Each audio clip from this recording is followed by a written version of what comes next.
आजकल समाज में ज्ञान कोई कहीं से भी हासिल कर लेता है और फिर उसे थोड़ा सा और लीपापोती करके दूसरे के सामने झाड़ने लगता है। ऐसा अक्सर देखा गया है और उसके पीछे जो सार्थकता है, जो गहनता है, उस तक नहीं पहुंचता है।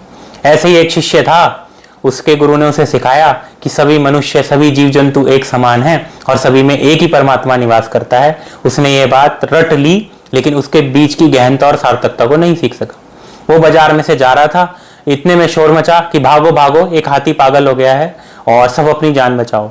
तो उसने सोचा, ये हाथी के अंदर भी तो भगवान है, इसके अंदर भी तो वही आत्मा है और मेरे अंदर भी वही आत्मा है, तो ये मुझे क्यों नुकसान में जाएगा। ये बाजार के और आसपास के जो लोग भाग रहे हैं, ये अज्ञानी हैं, इन्हें कुछ पता नहीं है, ये पागल हैं। और वो सामने ही खड़ा रहा, हाथी आया और उसे सूंड से उठा के फेंक दिया।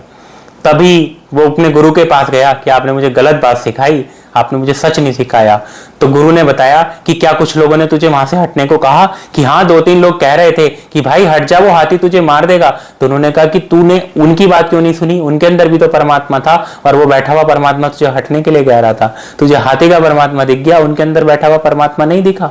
इस प्रकार मित्रों, रामकृष्ण परमहंस कहा करते थे कि बाघ के भीतर भी परमेश्वर विद्यमान है, पर इसके कारण उसके सामने नहीं चले जाना चाहिए। ऐसे अत्यंत दुर्जन व्यक्तियों के भीतर भी ईश्वर विराजमान है, पर उनकी संगति नहीं करनी चाहिए, उनसे थोड़ा दूर रहना चाहिए। इसके पीछे भाव यह है कि उनके अंदर जो परमात्मा है, उसके ऊपर उन्होंने मनोमलिनता और दुर्जनता और अहंकार की परत चढ़ा ली है और वो उस भगवान को भूल बैठे हैं। इसलिए वो उसके संपर्क में नहीं है और वो उस दुर्जनता का शिकार हैं और वो तुम्हें भी शिकार बना लेंगे। तो ज्ञान को सही से अपनाकर और सही स्वरूप में समझकर ही अपने आचरण में उतारना चाहिए और दूसरों को तो देने में बहुत सावधानी बरतनी चाहिए। अपना नुकसान एक बार को हम कर भी लें, हमारे कारण दूसरों का नुकसान ना हो जाए, ऐसा ध्यान हमें रखना चाहिए।